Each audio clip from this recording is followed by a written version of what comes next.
कि नमक हराम है हम। अरे तुम तो गांधी के साथ नहीं थे, तुम अंग्रेजों की नमक हलाली कर रहे थे। याद रखिए, डरना नहीं है बीजेपी से।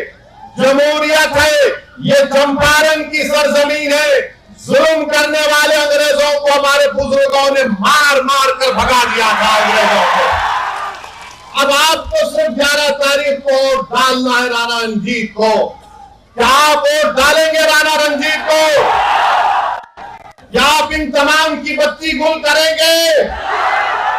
तो बत्ती गुल करने का तरीका यह है कि पतन छाप पर बटन दबाइए, बटन दबाइए। और ये लोग जो हम पर उंगलियां उठाते हैं, हमको गाली देते हैं और बोलते हैं ओवैसी भड़काऊ भाषण देता है, ओवैसी वोट काटने के लिए आया। तो सुनो, 17% अल्पसंख्यक समाज बिहार के तुम्हारी तबाही और बर्बादी की दास्तान को तुम्हारे सामने बयान कर रहा हूं। क्या तुम जानते हो कि मुसलमान महिला 90% मुसलमान महिला अपने घर में मजबूर हो जाती है अपने बच्चे औलाद को जन्म देने के लिए। कहां गया तुम्हारा विकास? ये मैं नहीं कह रहा हूं, बिहार सरकार का डेटा कह रहा है। बिहार सरकार का डेटा कह रहा है 28% लोग बिहार के पलायन करके चले जाते हैं, जिसकी वजह से बिहार के 30 से 50% घर अपने बेटे से, अपने बाप से, अपनी औलाद से, शौहर से महरूम हो जाते हैं। यह विकास है? यह तुम्हारा डबल इंजन की सरकार है? 28% लोग बिहार के अपना पेट पालने के लिए, अपनी औलाद को पढ़ाने के लिए, अपनी बहनों की शादी कराने के लिए घर बार छोड़ के चले जाते, और देश के प्रधानमंत्री आकर कितना बकते हैं, कितना बोले जाते हैं। मेरे अजीज दोस्तों और बुजुर्गों, मैं आपको बताना चाह रहा हूं कि बिहार में नीतीश कुमार की 20 साल की सरकार और 15 साल की राजद की लालू परिवार की सरकार, वो पहला जंगल राज था, ये दूसरा जंगल राज चल रहा है। इन दोनों जंगल राज से बिहार को छुटकारा दिलाना। क्या आप इस जंगल राज को खत्म करेंगे? अगर आप जंगल राज को खत्म करने का इरादा कर लिए तो यकीन जानिए बिहार अपनी तरक्की की ऊंचाइयों तक पहुंच जाएगा।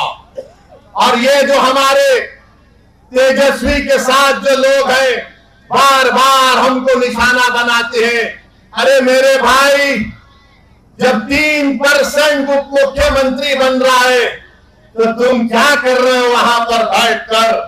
तुम सिवाय खव्वाली के कुछ नहीं कर सकते वहां पर तेजस्वी के दरबार में। बताओ क्या हासिल करोगे तुम? क्या हासिल करोगे? कितनों को टिकट मिलता है? 17% है। कितनों को टिकट दिए बोलो राजद वालों? और जो 14% है उनको 36% टिकट दिया जाता है। ये सामाजिक न्याय है? ये MY का कॉम्बिनेशन है? ये सबको साथ लेकर चलने की बात होती है? याद रखो मेरे अजीज दोस्तों और बुजुर्गों, मेरी इज्जतदार मां और बहनों, नौजवानों, ये लड़ाई तुम्हारी है। कल का मुस्तकबिल तुम्हारा होगा। अगर आज आप अच्छा फैसला करेंगे तो इंशाअल्लाह ताला मुझे उम्मीद है कि आपकी एक लीडरशिप पैदा होगी। और राणा रंजीत जब कामयाब होगा यहां से इंशाअल्लाह, तो पूरे भारत में एक इनकलाब आ जाएगा। पूरे भारत में एक इनकलाब आ जाएगा। ये कौन है राणा रंजीत, जिसको ढाका की जनता ने अपना विधायक बना दिया? अगर सेकुलरिज्म को कामयाब करना है, अगर सबको मिलकर एक साथ, जो वो बार बार पुकारते कि मिलके रहो, मिलके रहो, आज मैं आपसे अपील कर रहा हूं कि आज हमको अपने इस बेटे को और भाई को कामयाब करने के लिए अपने वोट का सही इस्तेमाल करना पड़ेगा। आप करेंगे ना इंशाअल्लाह? हाँ, एक बात याद रखिए, जब महात्मा गांधी यहां पर आए थे और नमक का एहतजाज शुरू हुआ था, उस नमक के साल्ट एजिटेशन में हमारे बुजुर्गों ने हिस्सा लिया था। सब ने कहा कि हम नमक नहीं बनाएंगे, गांधी ने पैगाम दिया था। मगर आज जो गांधी के साथ नहीं थे, आज बिहार में खड़े होकर कह रहे हैं कि नमक हराम है। हम अरे तुम तो गांधी के साथ नहीं थे, तुम अंग्रेजों की नमक हलाली कर रहे थे और हम वतन से मोहब्बत के मजारे कर रहे थे, आप ये बोलते हैं। और दूसरा ये है कि अमित शाह बार बार बोलते हैं नहीं नहीं घुसपैठी को निकालेंगे। अरे घुसपैठी कहां है? 65 लाख नाम इलेक्शन कमीशन ने निकलवा दिए, फिर और 3.5 लाख नाम निकाल दिए। कितने घुसपैठी निकले? दो। अमित शाह, मोदी, हम आपको कह रहे हैं घुसपैठी दिल्ली में बैठी है, घुसपैठी दिल्ली में बैठी है, जिसको बांग्लादेश की जनता ने उखाड़ कर फेंक दिया। मोदी ने कहा आ मेरी बहन, उस घुसपैठी को निकालो मोदी जी। बिहार में कोई घुसपैठी नहीं है, अगर है तो फिर अमित शाह क्या कर रहे हैं? गृह मंत्री आप हैं, बीएसएफ आपके पास है, सीमा की पुलिस फोर्स आपके पास है, इंटेलिजेंस आपके पास है। बिहार में 20 साल से नीतीश कुमार की सरकार है। अरे बाबा, इसके बावजूद भी तुम चूहे को नहीं पकड़ सके तो शेर से क्यों पूछ रहे हो? हमको पूछ रहे हैं, हम चूहों का शिकार नहीं करते। सुन लो अमित शाह,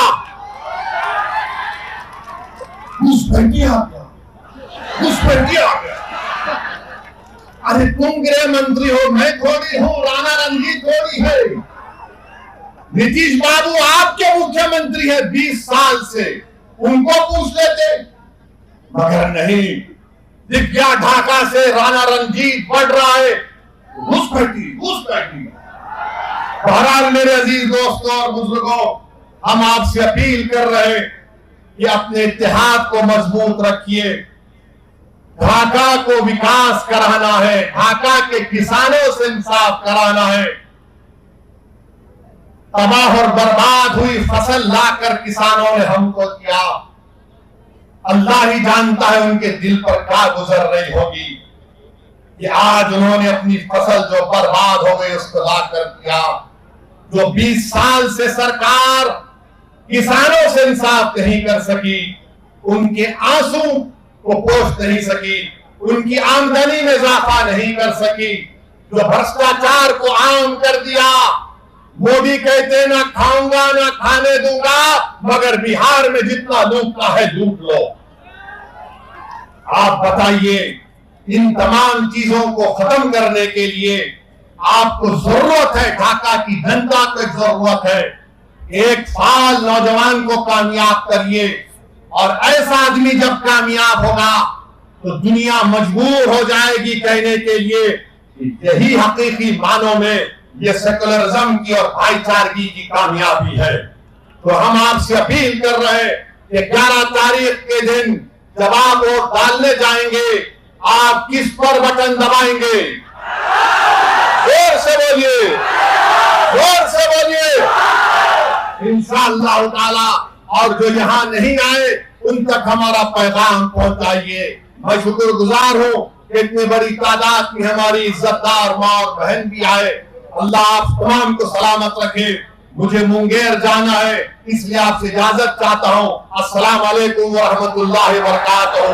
पतंग साहब, पतंग साहब, राणा रंजीत, राणा रंजीत, हमारा इत्तेहाद, हमारा इत्तेहाद। Subscribe to One India and never miss an update. Download the One India app now.